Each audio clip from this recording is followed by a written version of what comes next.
હમણાં તમે થોડા સમય પહેલા વાત કરેલી પ્રવચનમાં કે આમ અધ્યાત્મ છે એ ભૂતકાળના ડેટાને બદલવાની વાત છે, તો એનાથી શું ભગવાન તમે આમ કહેવા માંગો છો? એની પર કંઈક પ્રકાશ ભગવાન? ચોક્કસ.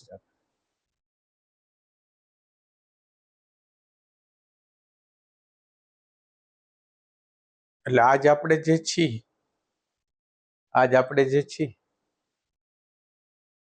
એ જે પણ પ્રકારનું રિએક્શન કરશું, કાંઈ પણ બતાવશું, એ શેમાંથી આવશે? એ ભૂતકાળમાંથી આવશે. એક કઈ વસ્તુ જો બીજીમાંથી આવતી હોય તો કયો? આપણી એટીટ્યુડ હોય, માન્યતા હોય, જે હોય તે જે બિલીફ સિસ્ટમો હોય, કાલની જ છે. આપણે આધ્યાત્મમાં છીએ એટલે આપણે અત્યારે ચેન્જ કરતા હોય, પણ એ તો રેર લોકોનું કામ છે. પણ ઓમ જનરલ આપણે વાત કરીશી તો ભૂતકાળના અત્યારે આધ્યાત્મની અંદર હોવા છતાંય એટલા બધા એટીટ્યુડ હજી કાલના એટલા બધા પડેલા છે. એ નાની નાની બાબતોમાં પ્રગટ થતા હોય એને આપણે નોંધ કરેલી નથી.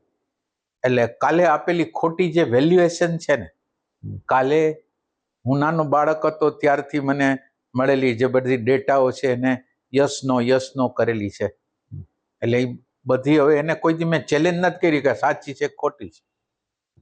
એટલે આપણે કામ કરવાનું છે તો ભૂતકાળના જે ખોટા વેલ્યુએશન છે ને એના ઉપર કામ કરવાનું. એટલે આપણે કોઈ પણ વસ્તુ આમ કેમ કરી છે એ પ્રશ્ન કરતા નથી કે આ પ્રકારનું રિએક્શન કેમ કરી છે. દર વખતે આમ રિએક્શનો જ્યારે પરિસ્થિતિઓ થાય ત્યારે હું મૂંઝાઈ જાઉં, હું ચિંતામાં આવી જાઉં, હું ટેન્શનમાં આવી જાઉં. કાલ પ્રમાણે જ બધું ગોઠવાયેલું છે. કંઈક પડખેના લોકોને કંઈક કહેવાનું થાય છે તો અંદર ગભરાઈ જાઉં છું. વર્ષોથી જે હાલે છે એ હાલે છે. તો ઈ સેન્સથી બરાબર છે? તમને એવું લાગે છે કે આપણી અત્યારની દરેક વસ્તુ છે એ ભૂતકાળનું જ પરિણામ છે? લાગે? ન લાગતું હોય તો તમે તાર કે છે ભગવાન આપણે જે સિસ્ટમ છે એ તો ભૂતકાળના જે ડેટા છે એની પ્રમાણે જ. હા, તો હવે તમે વિચાર કરો કે હવે આ બધા ડેટાઓને આત્માની સામે આવવા દેવાના છે, અવેરનેસની સામે આવવા દેવાના છે, અને અવેરનેસ દ્વારા એના ચેન્જીસ કરવાના છે.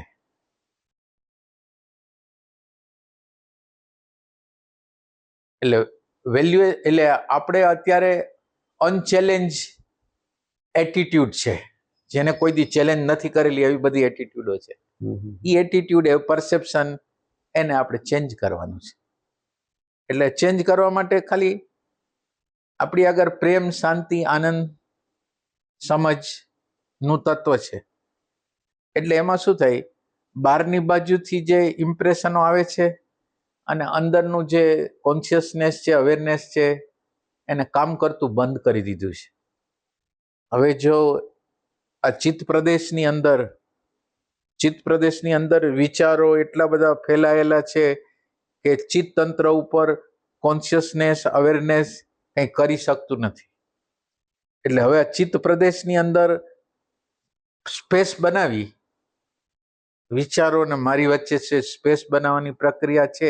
એના દ્વારા પછી એમ્પ્ટીનેસ છે એ બોલવાનું છે, અને એમ્પ્ટીનેસ જોવાનું છે, સમજવાનું છે, લિસનિંગ કરવાનું છે. એનો આ જે સાયકોલોજીને લિસનિંગ કરે છે, સાંભળે છે. એટલે આ એક કળા છે કે સાયકોલોજીને લિસન કરવાની છે. લિસનિંગ, આર્ટ ઓફ લિસનિંગ કહેવાય ને. લિસનિંગ તો આને જ છે. સાયકોલોજી જે બોલી રહી છે ને એને અવેરનેસ છે, એને બરાબર રીતે, એને પ્રેમપૂર્ણ રીતે, શાંતિપૂર્ણ રીતે સાંભળે અને એને રિપેર કરી દે કે આટલી વેલ્યુ રાખવા જેવી છે, આટલી વેલ્યુ જવા દેવાની છે, આની કઈ જરૂર નથી. એ રીતે ભૂતકાળ જ. બાકી તો શું કરવાનું કામ, બીજું કઈ છે જ નહીં. અને આ ભૂતકાળ છે એ બધી જગ્યાએ ભવિષ્યમાં પણ તમારો જેવો ભૂતકાળ સુધરશે એટલે તમારું ભવિષ્ય સુધરવાનું છે. એટલે આવતા જન્મો છે એમાં ચેન્જીસ આવવા મળશે. ભૂતકાળમાં ચેન્જ થયો એટલે આવતામાં ચેન્જ થઈ ગયા એ રીતે. ભૂતકાળ જ આપણી સાયકોલોજી, ભૂતકાળ જ છે નાખો, બીજું કઈ નથી. ભૂતકાળ છે એટલે તમે વિચાર કરો ને, આ બધા ગલઢા માણસો, બધા ડોસા માણસો કે લગભગ મોટા ભાગના માણસો આ ભૂતકાળને એટલું બધું વેલ્યુ તમે એની આગળ વાત કરો તો ભૂતકાળની વાત કાઢે અને ભૂતકાળમાં શું રસ પડતો હોય ખબર નહીં. તમે બધા જ વૃદ્ધોને બધાને તમે જોશો તો તમને એમ લાગશે કે એ ભૂતકાળની જ વાત કરે છે અને ભૂતકાળને યાદ કરીને જ અત્યારે આપણે બીજા લોકો હારે વ્યવહાર કરી છે. ભૂતકાળમાં સારો વ્યવહાર કર્યો છે તો સારી રીતે, ખરાબ વ્યવહાર કર્યો એટલે બધી વસ્તુ છે એ ભૂતકાળની જ છે. મને ભૂતકાળમાં 30 વર્ષ પહેલા 35 વર્ષ પહેલા કોકે કીધું છે ને આજ એવું ઇરિટેશન ને એવો ક્રોધ આવે છે જાણે કે અત્યારે જ બની રહ્યું હોય, તો એ ભૂતકાળ જ કામ કરી રહ્યું છે. આપણી અંદર જે નોંધો થઈ ગઈ છે ને એ બધી નોંધો એ આપણને હેરેસમેન્ટ કરે છે. એમ કે આમ કરો, એને બરાબર વર્તન નહોતું કર્યું એટલે એની હારે આમ કરો એમ કરીને એ આપણને ભૂતકાળ મેળવા માંગે છે. ભૂતકાળ એટલે પ્રેમ વગરની સ્થિતિ, જડતાવાળી સ્થિતિ, અંધારાવાળી સ્થિતિ. ભૂતકાળ એટલે અનકોન્શિયસ જે એટીટ્યુડો બની ગયા છે એ છે બધું, આગ્રહો, માન્યતાઓ. તો ભગવાન આ ભૂતકાળ બદલાશે કેવી રીતે? દાખલા તરીકે દ્રષ્ટા સામે આવી જશે તો ના, એટલે ખોટી વેલ્યુ ખેંચાઈ જશે. દાખલા તરીકે કાલે મારું અપમાન કર્યું હતું અને અપમાન કર્યું હતું એ મને રિએક્શન આવતું હતું, જ્યારે ત્યારે યાદ આવતું હતું ત્યારે. હવે મારી અગર હાયર પ્રકારની અન્ડરસ્ટેન્ડિંગ આવે તો એ પ્રસંગને હવે કેવી રીતે જોશે? કાલનો પ્રસંગ છે જોશે કેવી રીતે? તો કે કાલના પ્રસંગને એવી રીતે જોશે કે નિમિત્તો મહત્વના નથી, ઉપાદાન મહત્વનું છે. તો નિમિત્તો એ તો અંદરના બીજોને બતાવ્યા, તો એમાં એનો બિચારાનો દોષ શું હતો? મારા અંદરના અણુ પરમાણુ જે પ્રકારના હતા એ પ્રકારે એને વર્તન વ્યવહાર કરી દીધો. તો એમાં એની જવાબદારી શું? મારા અણુ પરમાણુ એ બોલાવેલા છે. બીજી રીતે જોઈ તો એ બિચારા બેહોશીમાં વ્યવહાર કરી રહ્યા છે, અંધારામાં બિચારા વ્યવહાર કરી રહ્યા છે. તો એ એના સિવાય બીજો કયો વ્યવહાર કરી શકે? બિચારાની લાચારી છે, એમ કરી જ ન શકે. તો તમે એની લાચારીને સમજો છો, તમે તમારી રિસ્પોન્સિબિલિટીને સમજો છો. રિસ્પોન્સિબિલિટી એટલે ઉપાદાનને ઠીકઠાક કરશો એટલે નિમિત્તો બદલાઈ જવાના છે, નિમિત્તોમાં ફેરફારો આવવા માંડવાના. તો તમે આખું જ્ઞાન તમને આ પ્રકારનું મળતું જાય તો તમને પછી તમારો ભૂતકાળ ચેન્જ થતો જાય. એટલે ભગવાન જે ભૂતકાળ જે આપણે દુઃખ આપે છે, પેઇન આપે છે, એ જ આખું વયું જાય ને. અને એટલે વિચારોની અંદર અંધારું છે, અને વિચાર અહંકાર ઓરિએન્ટેડ છે, સેલ્ફ સેન્ટર ઓરિએન્ટેડ છે. એટલે ઈ આપણને હંમેશા સેલ્ફ સેન્ટરના સ્વાર્થના અનુસંધાનમાં જ વિચારવા પ્રેરશે. એટલે ઈ આપણને દરેક કર્મો ખરાબ જ કરાવશે. એટલે ઈ જે ખરાબ કર્મો કરાવે છે એની જગ્યાએ આપણે શાંતિને અડી છીએ, પ્રેમને અડી છીએ, એમ્પ્ટીનેસને અડી છીએ, અને ત્યાંથી પછી જે આવે છે એ રીતે.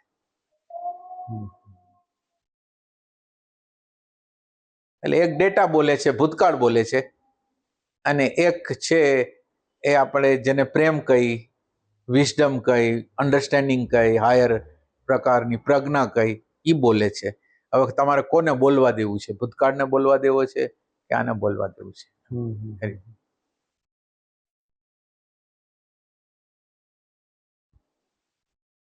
જાગવું એટલે આમ ગુરુજી કહેતા કે સાયકોલોજીમાં જાગવું. ના, એટલે તમે આજ કીધું ને કે તમારે પ્રસંગ બન્યો કે તમારે અહીંયા બાજુ આવવું છે ને મહેમાન આવી ગયા. તો મહેમાન આવી ગયા તો રિએક્શન તો એવું જ થાય કે અરે રે આ ક્યાં આપણે અત્યારે આવી ગયા, મારે તો જવું તો ને હવે રાત પડી જશે. એટલે રાતે કામ ન કરવાની તમારી જે વૃત્તિ છે, રાતે ન ડ્રાઇવિંગ કરવાની વૃત્તિ છે, ભૂતકાળમાંથી તો આવે છે. અને અત્યારે રિએક્શન માનો કે તમે જવા માંગો છો અને એ આવી ગયા છે, તો આ આપણું સ્વાર્થ સેન્ટર અનુસાર આ થઈ નથી રહ્યો, અને રિએક્શનો એઝ ઇટ ઇઝ ઇરિટેશન કે એવું કંઈક અંદર ભલે વ્યક્ત કરી ન કરી પણ એ રીતે આવે. તો આવે છે તો ભૂતકાળમાંથી. પછી તમારા દ્રષ્ટાંત આપું, હા. ઓલા ચલમ પીવા વાળા આવ્યા, હા તો ચલમ પીવા વાળા આવ્યા તો તમારી કાલની જે એટીટ્યુડ હતી એ જે એમાં કામ કરી તો એ ભૂતકાળ જ છે. પછી ડિસિપ્લિનમાં વિદ્યાર્થીઓ આગળ તમે કીધું કે રહેવું જોઈએ, ડિસિપ્લિનમાં રહેવું જોઈએ, અને થોડુંક ઇરિટેશન આવતું હતું ભલે પછી તમે, પણ એ આવે છે બધું ભૂતકાળમાંથી, અને ભૂતકાળ રિપેર થાય છે. એટલે આ ભગવાન મેં એનું એક્સેપ્ટન્સ કર્યું એટલે ઈ બદલાઈ ગયું કે હજી એનું જે આવશે તો પાછી પરિસ્થિતિ આવશે તો, દાખલા તરીકે મને એમ ખબર પડી ગઈ કે આ મને અંદર ઇરિટેશન કરે છે, અંદર પ્રોબ્લેમ કરે છે, એટલે મેં એની પર કામ કર્યું કે દાખલા તરીકે હવે ભલે આપણે મોડું થાય, ભલે ને થાય, આપણે આ ક્ષણમાં રહેવાનું છે. આમાં પ્રોબ્લેમ ક્યાં છે? આ ડેટાને લીધે જ પ્રોબ્લેમ થાય છે. એટલે એ હજી કામ કરવાનું, એટલે અત્યારના સંદર્ભમાં તમને એમ લાગે કે કામ થઈ ગયું, પણ હજી કામ કરવાનું બાકી હોય. એટલે તમને પરમાત્મા એક ઓપોર્ચ્યુનિટી આપી કે આમ કરવાથી આમ થાય, પણ હવે આપણું જીવન છે ને એ સમયના પ્રવાહમાં વહે છે, સમયના પ્રવાહમાં. અને સમયાતીતની અંદર તમે એન્ટ્રી ન મારો ને, એટલે આજ તમે બરાબર સમજી લ્યો, સમય ને સમયાતીત જે છે, એટલે સમય એટલે દાખલા તરીકે તમે એમ સમજો કે તમે 5 વાગે તમે મને કીધું કે આવવાનું છે, ને કોક ત્યાં મહેમાન આવી ગયા, તો મહેમાન આવી ગયા એમાં સમયનું તત્વ કયું છે?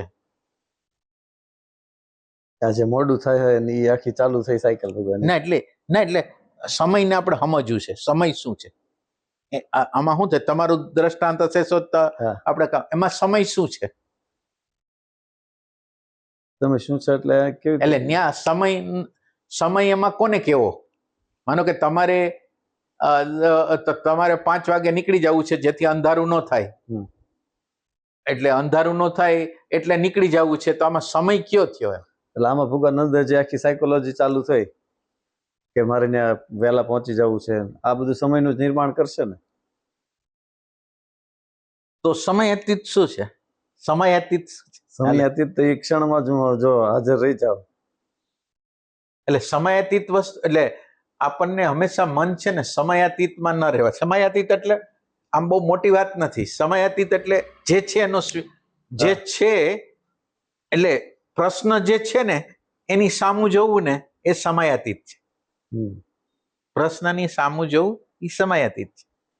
પ્રશ્ન સામું જોશો તો જે છે એમાંથી જે હોવું જોઈએ એના તરફની જે ગતિ થઈ રહી છે ને, અત્યારે જે છે એ આ છે. બરાબર. કે મહેમાન આવ્યા છે ને તમે હવે અંધારું થાય કે ગમે થાય, હવે જેટલી વાર બેસે એટલી વાર તમારે રેકવાના, એ ફેક છે. એટલે ફેકની સામે ન જોવા દ્વારા સમયનું નિર્માણ થાય છે. આ બરાબર સમજો. એટલે સમયાતીત એટલે આપણને એવું લાગે કે આપણે કઈ અડી એવું નથી, એવું કઈ નથી. અને તમે દરેક પરિસ્થિતિ જયારે આવશે ને, દરેક પરિસ્થિતિ, અત્યારે માનો કે તમને ગમતું નથી એવી સ્થિતિ છે, તો તમે શું કરો? ગમતી નથી એવી સ્થિતિ છે, તમે એટલે માનવ જાત શું કરે? એટલે ટીવી જોવે, પોતાના ડાયવર્ટ કરે, બીજું કોઈ પણ રીતે એને ન જોવા માટેના બધા પ્રયાસો કરે. તો એમાંથી સમય જે છે એને જોવાનું નથી, એના દ્વારા સમયનું નિર્માણ. એટલે સમયને બરાબર સમજવાનો, એટલે આપણે સતત રીતે જે છે એમાં ન રહેવા માટેના પ્રયાસો કરી છે, પ્રશ્નની સામે ન જોવાના પ્રયાસ કરી છે. એટલે પ્રશ્ન હંમેશા પોસ્ટપોન રહીએ અને આપણે હંમેશા પ્રશ્નમાં જ રહીએ, એ ટાઈપની વસ્તુ છે. એટલે આ ક્ષણમાં દાખલા તરીકે વિચારો છે અને ભૂતકાળની એટીટ્યુડ આરે જોઈન્ટ થઈ અને સમયનું નિર્માણ કરી દેવું છે. એટલે દાખલા તરીકે અત્યારે તમે ધ્યાનમાં બેઠા છો ને તમને વિચાર આવી રહ્યા છે, તો વિચાર આવી રહ્યા છે એટલે તમારી અંદર એવું થવા માંડે કે આ વિચાર ન હોવા જોઈએ, વિચાર ન હોવા જોઈએ. સમય વિચાર ન હોવા જોઈએ એટલે વિચારને તમે સમજવાની ટ્રાય નથી કરતા. અત્યારે જે છે એને સમજવાને બદલે એના વિશે અભિપ્રાય આપો છો, એટલે અત્યારે જે છે એ સમજાતું નથી. અત્યારે દાખલા તરીકે હું 5 વાગે થયા છે અને મારે નીકળવાનો વખત છે, એ વખતે જ કોક આવે છે, એટલે નીકળવાનો વખત છે ને ફેક્ટ આ છે, તો ફેક્ટ જેવું છે એવું જોવાને બદલે હું મારી સાયકોલોજી પ્રમાણે એને મળી નાખું, એટલે જે હોવું જોઈએ એના તરફ ગતિ કરાવું. એટલે જે આપણા અંદરની રચના એવી છે ને કે જે છે એની સામે કોઈ દી કરતા કોઈ દી જોવું જ નથી, ભાગવું જ છે. તમારે સારી અવસ્થા હોય તો તમને ગમતી હોય, પણ કોઈ પણ ખરાબ અવસ્થા તમને લાગે ને એટલે તમે ભાગવાની ટ્રાય કરો. કોક હારે પ્રશ્ન થઈ ગયો હોય તો ભાગવાની ટ્રાય કરતા હોય, એ ટાઈપની વસ્તુ. સતત રીતે તમે ખાલી આની અંદર ખાલી ગોતી કાઢો ને તમે ક્યાં ક્યાં ભાગો છો, તોય તમે સમયને પકડી શકશો.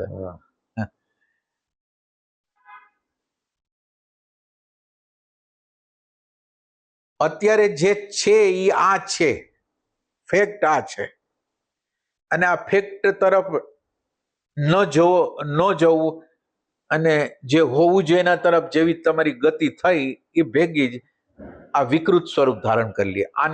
આની અન્ડરસ્ટેન્ડિંગ તો રહી જ ગઈ, અને આ ભાગેડું જે વૃત્તિ, નિરંતર ભાગેડું વૃત્તિઓ પોસ્ટપોન કરી રાખે છે સમસ્યાઓને ઉકેલને, ઈ ચાલે. ભગવાન દુઃખ જ ઈ છે ને જે ભાગી જાય, ભાગી જાય છે દુઃખ. એટલે પ્રશ્નની સામે ન આવવું ને, એટલે એક માનવ યંત્રની ફિદરત હોય ને, એટલે ફિદરત નો અર્થ શું થાય મને ખબર શું છે? ફિદરત એટલે આદત, આમ હા હા એક પ્રકારની હા હા સ્વભાવ, આમ હા સ્વભાવ.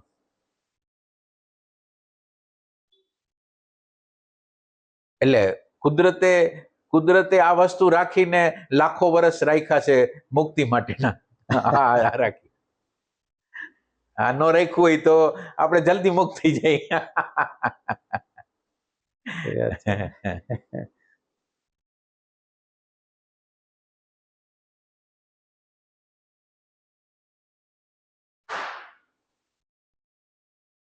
પછી ભગવાન તમે આજે સ્ટેટસ ઓલામાં મૂક્યું છે, હે આજ બાબત તમે સ્ટેટસમાં મૂકી છે આમાં તે?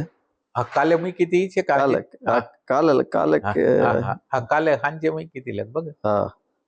when time stops eternity starts, timeless dimension is eternity. એટલે ટાઈમલેસ ડાયમેન્શન આ છે. ટાઈમલેસ ડાયમેન્શન કયું છે? જે છે એની હારે તમે રહ્યો ને એ ટાઈમલેસ છે. બરાબર. એટલે આપણને શબ્દો તો એવું કરે કે ક્યાંક આખી વસ્તુ છે, પણ હકીકતમાં બધી વસ્તુ હાવ નજીક જ છે, ક્લોઝ છે. ખાલી આપણી આંખ બંધ છે અથવા આપણો પ્રેજ્યુડાઇસ છે એના તરફ. એટલે ભગવાન અહીંયા એક ભૂમિકા એક્સેપ્ટન્સ ની થશે ને? એક્સેપ્ટન્સ ની થશે. આ ક્ષણમાં હવે જે છે એ છે. હા જે છે એટલે એની અંદર કરવાનું એ છે કે જે છે એટલે એ જ્ઞાનની પણ તમારી પ્રેઝન્સ જોઈ છે ત્યારે, અને પ્રેઝન્સ એને રેકોગ્નાઇઝ કરે એવું જોઈશે. એટલે ઈ ધ્યાન રાખવાનું. વૈચારિક થઈ જાય ને એટલે પછી આ પ્રેઝન્સ છે ને, તમે આ પ્રેઝન્સને જેટલું જાળવશો ને, પછી પ્રેઝન્સ પોતે બોલશે, પ્રેઝન્સ અંદરથી બોલશે. એટલે તમારે પછી પ્રેઝન્સની અંદર શું થશે કે તમે આ પ્રેઝન્સ માટેના જે પ્રયાસો કરો છો ને, એ પ્રયાસો તમારા સબકોન્શિયસમાં વયા ગયા, બધું થઈ ગયું. એટલે પછી તમે કંઈ પણ કર્મ કરશો તો કર્મની અંદર માનો કે એ વખતે તમે નથી જાગૃત, ઓલું અંદરનું તત્વ તો જાગૃત થઈ ગયું છે. એટલે અંદરનું તત્વ એને નોટિફાઈ કરી લેશે, પાછું તમને બતાવશે. એ સિવાય આ એમ્પ્ટીનેસ છે એ તમે કોઈ વસ્તુ સાંભળી રહ્યા છો, કોઈ વસ્તુ કહો છો, એટલે સાંભળવાનું તો એક બાજુ છે, પણ સાંભળવા દ્વારા જે એમાં અર્થ નથી આપેલો એ અર્થ ખુલે. સાંભળવામાં જે અર્થ નથી છુપાયેલો એ અર્થ તમારી સામે ખુલે એમ. અથવા તો બીજી રીતે હલો, સાંભળવામાં જે સંકેત છે એ સંકેતને પકડી શકે એમ.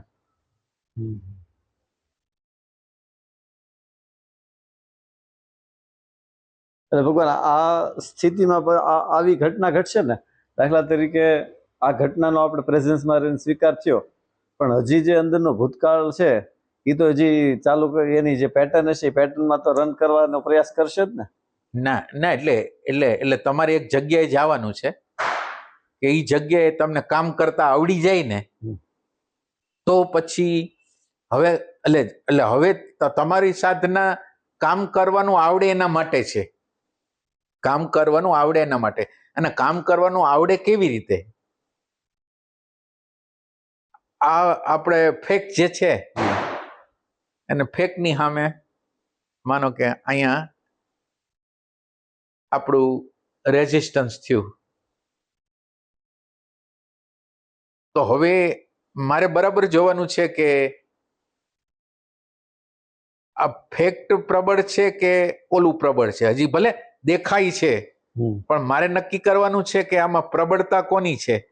એટલે સ્લાઇટલી અંદર નોંધ કરી નાખે અને પછી જે એમ્પ્ટીનેસ નો વધારો થશે ને તમારે સમજાવવું નહીં પડે, તમારે એને સમજાવવું નહીં પડે કે તારે આમ કરવાનું છે આમ કરવાનું. સીધું પ્રેમનું તત્વ કાર્યરત થઈ જશે અને કામ થઈ જશે. અને પાછું એની અંદર તમે બેઈમાન નહીં કરો, ઓથેન્ટિક રહેશો કે આ હકીકતે સાયકોલોજી ઉપર કેટલી ઇફેક્ટ કરી અથવા તો હકીકતમાં હકીકત રહ્યા કે નહીં, એ બે વચ્ચેનું બેલેન્સ ગોતી કાઢશે કે આમ છે કે આમ છે, એને ખબર પડી જશે.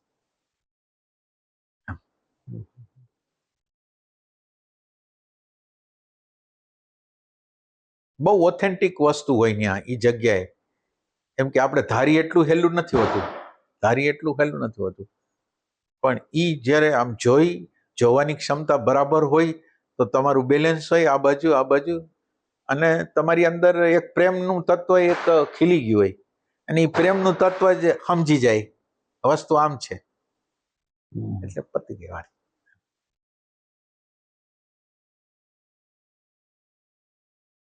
આમાં ભગવાન તમે રવિવારના સત્સંગમાં એક વાત કરી હતી વિચારકની, કે કોકે સવાલ પૂછ્યો હતો વિચારક બાબતે, અને ત્યારે તમે કીધું હતું કે અંદર વિચારક જે છે એ ઘણી વાર શબ્દો સ્વરૂપે નહીં પણ દાખલા તરીકે અંદરની નેગેટિવ અવસ્થા સ્વરૂપે હોય, હકીકત એટલે મૂળ રૂપે આવી જાય. એટલે ઈ ભગવાન ઈ જ ભૂતકાળનો ડેટા ગણાશે ને આપણે આમ વિચારક તો આમ ભૂતકાળના ડેટાથી જ બનેલો છે. હા, વિચાર અને વિચારક બે. હા, વિચાર ને વિચારક બે ભૂતકાળમાં બનેલા છે.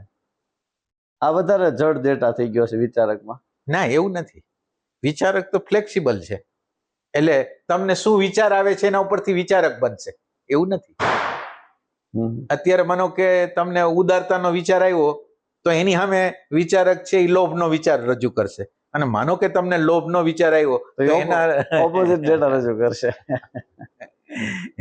એટલે ઈ એવું નથી, તમે વિચારજી બોલે છે એના વિરુદ્ધમાં બોલશે. આમ વિચારક નું કામ બેલેન્સ કરવા જેવું લાગે કે બે નામ કે આમ તો આમ.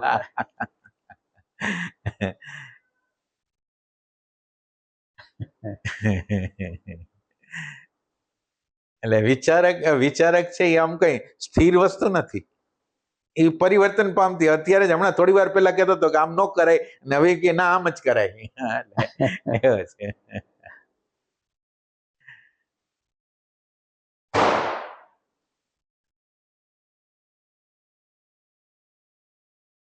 આમ કરાય એના લોજિક હોય, આમ ન કરાય એના લોજિક હોય.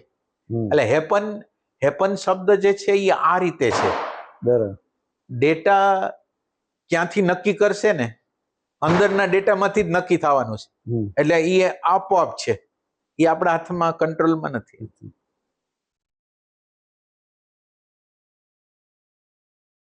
આમ જાગૃતિ આવ્યા પછી ભગવાન આપણા હાથમાં આવી જાય. શું? હા, કેવી રીતે ડેટા નક્કી કરશે કોઈ પણ ઘટનાને. એટલે હું હજી તમે હું અત્યારે પાછો ભૂલી ગયો. તમે કે આ દાખલ કે હેપન છે તો હેપન એટલે કયો ડેટાથી સિલેક્શન કરશે ઈ એની મેળે જ નક્કી થાય છે. ના, એટલે એના ઉપરના કાયદા અલગ થઈ જાય. હેપનના કાયદાને બદલે એટલે લો ઓફ એક્સિડન્ટ ને બદલે law of wheel, law of fate, law of grace, એવી રીતે થશે. વ્હીલ ઉપર ગ્રેસ આવે ભગવાન? એના ઉપર ગ્રેસ છે. અચ્છા, એ ગ્રેસ ની મને નથી ખબર. ગ્રેસ ની આમાં ક્યારેય ઉલ્લેખ નથી આવ્યો. છે, ગ્રેસ છે. ગ્રેસ ના, હા, એટલે વ્હીલ જે છે એની ઉપર જ ગ્રેસ આવે ને. હા, એની ઉપર જ ગ્રેસ આવે. લો ઓફ વ્હીલ ની અંદર તમે જાગૃતિ રાખો છો, એટલે ગ્રેસ આવે જ રાખે. હા,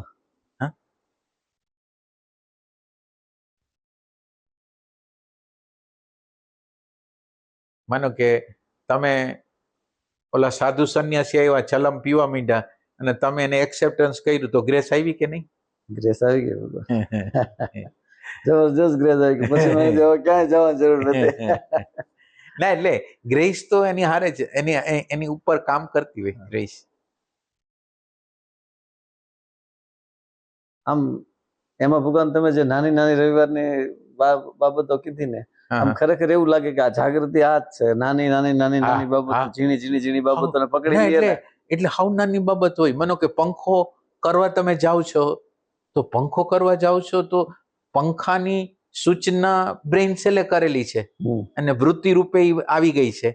અને જે એટેન્શન નામનું તત્વ છે, એટલે તમને ખબર પડે છે એ એટેન્શન થ્રુ છે. એટલે પંખાને ચાલુ કરવું એ મહત્વનું નથી. પંખા ચાલુ થયો જે જ્ઞાનથી, એના તરફ તમારી નજર જાવી જોઈએ. એટલે હાવ નાની નાની બાબત. ખાવાનું છે તો ખાવાની અંદર એ શું છે, ટેસ્ટ બતાવે બ્રેઇન સેલ, અને ટેસ્ટ નું જ્ઞાન બતાવે એ આ ભાનનું તત્વ. એ રીતે એટલે આ સમજાવવું ઘણું અઘરું છે. નકર તમે સતત રીતે એને ટચ કરી શકો તમારી. એટલે આપણી નજર સ્થૂલતા તરફ છે, ઓલા તરફ નથી. એટલા માટે આ નાની નાની જાગૃતિ છે તો કેવું બધું આપણે કેટલું જ્ઞાન ખુલ્લી જાય. કેટલું ના, એટલે એક વખત અન્ડરસ્ટેન્ડ એવી કરી લેવાની છે કે આ બ્રેઇન નું જ્ઞાન કેટલું અને આનું જ્ઞાન કેટલું. એટલે આપણે આખી જિંદગી નક્કી જ નથી કરી શકતા કયું જ્ઞાન કેનું એમ એ રીતે. અને એટેન્શન છે ને જોવાનો પ્રયત્ન કરવો જોઈએ. એટેન્શન છે ને એને ટચ કરવાનો પ્રયત્ન કરવો જોઈએ. એટેન્શન નહોતું ને માનો કે એટેન્શન આવી ગયું અને તમે જાગૃતિનો અભ્યાસ હોય ને, ધીરે ધીરે જાગૃતિને વધારી તો એ જાગૃતિના અભ્યાસમાં એને જોઈ શકશે. એટેન્શન જેવું આવે ને એવું જોઈ લેશે. એટલે એટેન્શન જોઈ શકાય એવું છે. એટેન્શન ને અવેરનેસ જોઈ શકે એમ છે.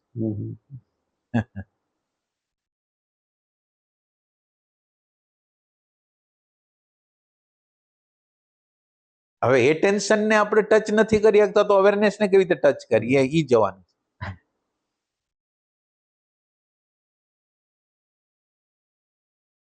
ભગવાન એટેન્શન ને અવેરનેસ વચ્ચે કે આમ એવો કોઈ ફિક્સ ડિફરન્સ કરો કે આને અવેરનેસ ના દાયરામાં આવી જાય ને આ એટેન્શન ના દાયરામાં આવી જાય? એટેન્શન ની વસ્તુ કેવી છે કે એટેન્શન આપણે શું કહેવાય, પરિસ્થિતિ, વ્યક્તિ, ઘટનાની સાથે આઈડેન્ટિફાઈ થઈ જાય. બરાબર. એટલે આપણું એટેન્શન વ્યક્તિને પકડી લે, પરિસ્થિતિને પકડી લે, ઘટનાને પકડી લે, સિદ્ધાંતને પકડી લે, ધર્મને પકડી લે, ગુરુને પકડી લે, એ ટાઈપનું હોય. અને ઈ એટેન્શન ત્યાં ફસાઈ ગયું છે ને છોડાવવાની જે પ્રક્રિયા છે ને એમાં અવેરનેસ ને કામ કરવાનું છે. એટલે એટેન્શન તમને એટેન્શન છે એ તમને અત્યારની અવ્યવસ્થા બતાવશે. માનો કે તમે એટેન્શન હવે માનો કે બહાર નથી જવા દેતા ને એટેન્શન ને એટલે તમારી બુદ્ધિની જાગૃતિ એટલે તમે અત્યારે પ્રેઝન્ટ મોમેન્ટમાં રહ્યો છો એટલે યંત્ર આખું વર્તમાન ક્ષણમાં આવી ગયું. અરે વર્તમાન ક્ષણમાં આવી જાય એટલે એને આખી યંત્રની વ્યવસ્થા અવ્યવસ્થા દેખાય. ઇરિલિવન્ટ વિચારો, એસોસિએશનો બધું દેખાય, બડબડાટ એ બધું દેખાય. કઈ કરી ન શકે. એટેન્શન અવ્યવસ્થા દેખાડી શકે, કરી ન શકે. કરી શકે એ અવેરનેસ કરી શકે. એટલી ઉપર છે વિશેષ જાગૃતિ છે કે હા વિશેષ. એટલે આના દ્વારા તમને અવ્યવસ્થા એટલે એમ કે કઈ જગ્યાએ ફોલ્ટો કઈ જગ્યાએ ફોલ્ટો છે એ ફોલ્ટોને તમે પકડી આગો. આ જગ્યાએ ફોલ્ટ થાય છે પણ એને તમે કઈ મેન્ટેન ન કરી આગો એટલે એ પાછું રિપીટેડલી થયા રાખે. ખબર છે છતાંય થયા રાખે. હવે એના પછીનું અવેરનેસ નું તત્વ છે એ કામ કરશે પછી. એટલે એટેન્શન નું તંત્ર છે એ ખાલી અવ્યવસ્થાને બતાવશે, કામ નહીં કરી આગે.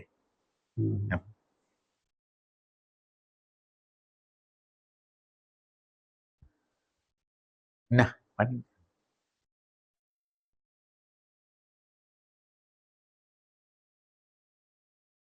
પછી ભગવાન આમાં તમે કીધું હતું કે હું છું જ દાખલા તરીકે આ શરીરને એનો એક સાક્ષાત્કારની જરૂર છે, પરોક્ષ સાક્ષાત્કાર.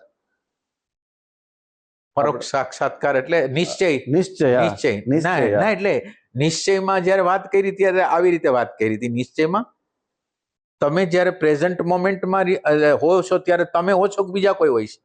આપણે જોઈએ છે, હા. અને એ પ્રેઝન્ટ મોમેન્ટમાં શું થાય છે? તો એ કે સમજ ભાન જ્ઞાન ભાન વધી જાય છે. હમ. તમારી અંદરનું ભાન છે એ વધી જાય છે.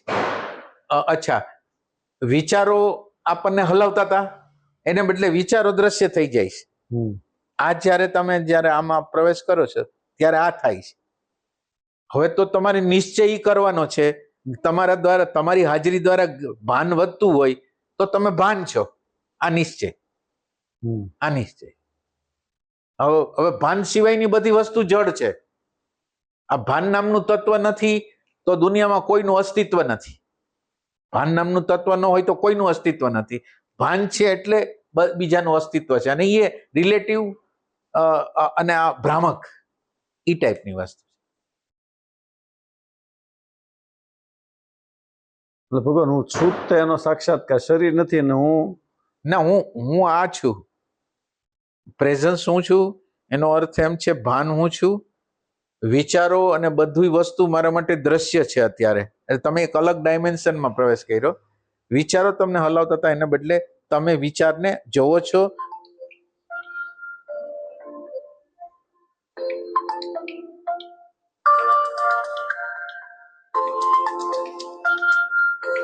પછી ફોન કરો.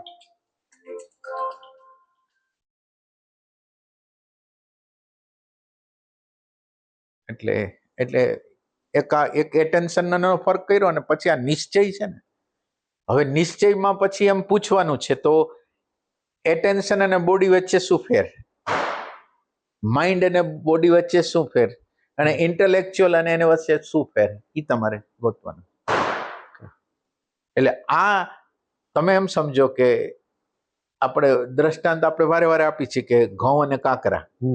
એક નાનું બાળક હોય તો એને કેવું પડે કે આને ઘઉં કહેવાય, આને કાંકરા કહેવાય, અને કાંકરા કાઢવાના છે, ઘઉં રાખવાના છે. એમ આપણી અંદર બે વસ્તુનું જ્ઞાન હોવું જોઈએ. એક ભાનનું જ્ઞાન અને જળ વસ્તુનું જ્ઞાન, બે હોવું. અને તો એના સંદર્ભમાં તમે એનું નિગેશન કરી શકશો કે આ હું નહીં, આ નહીં, આ ભાન, આ એટેન્શન નથી, આ ભાન નથી, આ શરીર ભાન નથી, આ જે ડેટા છે એ ભાન નથી. એ રીતે તમે નક્કી કરી શકો. એટલે આ નિશ્ચય કોઈ કરતું નથી.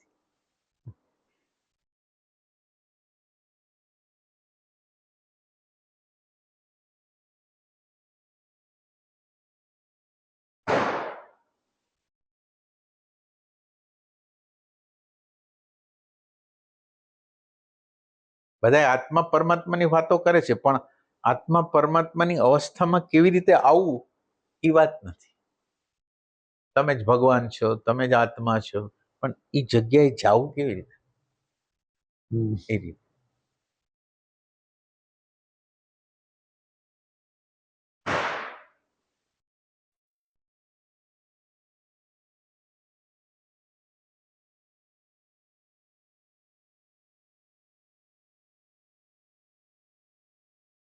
આમ આત્મા એટલે ભગવાન આ પ્રેઝન્સ થઈ જવી ઈ જ કે એટલે તમે અડી અગો તો બસ ભાન જ છો. તમે જેવા હાજર થાઓ એટલે ભાન, અંદરનું ભાન, બહારનું ભાન વધી જાય. તમે ભાન છો અને ભાન એક ભાન છે અને ભાન દ્વારા એક પ્રકાશિત થાય છે. હવે પ્રકાશિત થાય છે એ વસ્તુ હું બની જાઉં છું, ભાન છોડી દઉં છું. એટલે મને એવું લાગે છે આ બધું સત્ય છે. એટલે એમને ભાન પોતે ન્યુટ્રલ જ છે ભગવાન. એટલે દાખલા તરીકે એને જ ભાન થાય છે તો એ પોતે તો પોતાને જ્ઞાન નથી થતું ભગવાન. એટલે આઈડેન્ટિફિકેશન છે ને અત્યારે. એટલે એનો હવે આ પ્રશ્નનો કોઈ ઉત્તર નથી. આઈડેન્ટિફિકેશન શું છે, એટલે કેવી રીતે થયું, એ અનાદિ છે, એને કંઈ કરી ન શકી. એટલે આઈડેન્ટિફિકેશન થઈ ગયું. એટેન્શન આઈડેન્ટિફાય વિચાર સાથે, પરિસ્થિતિ સાથે, ઘટના સાથે થઈ ગયું. એ ફેક્ટ છે. હવે એને તમે અનાદિ કયો, ગમે તે કયો, પણ છે બસ. આપણે એમ થાય કે એ પોતાને છોડાવી દેવું જોવે ને, એટલું બધું આઈડેન્ટિફાય થયું. હા. અને તો આપણે પછી કેટલા બધા પ્રયાસો કરવા પડે નહીં બધું. આ તો એને જ નહીં ખબર પડી જતી હોય એમ. ના, એટલે એને ઈ બોલી શકે એવું કઈ માનો કે અંદરનું ડિવાઇન તત્વ બોલી શકે એવું કંઈક તમારે કરવું જોઈએ ને. એ ડિવાઇન તત્વને દાટી દીધું છે વિચારોએ. વિચારોનો પ્રબળતા, વિચારોની વચ્ચે કોઈ સ્પેસ જ નથી અને વિચારો જ તમે છો. તો આ વિચારોની વચ્ચે જે ઈ છે એ તો તમે જોઈ જ ન શકો. એટલે પેલી શરૂઆત કરવાની છે સ્પેસ બનાવવાની, ચિત્તતંત્રમાં ધારણા આપણે કઈ એને ઈ કરવાનું છે. એટલે અંદરનો વોઇસ છે ઈ ચાલુ થાય. અંદરનું જે દર્શનની ક્વોલિટી, પ્રેમની ક્વોલિટી, જ્ઞાનની ક્વોલિટી, પ્રજ્ઞાની ક્વોલિટી અંદર પ્રગટ થાય. ઈ ડાયરેક્ટ રીતે કામ કરતી થઈ. અત્યારે એને કામ કરવા દેતા નથી વિચારો એમ.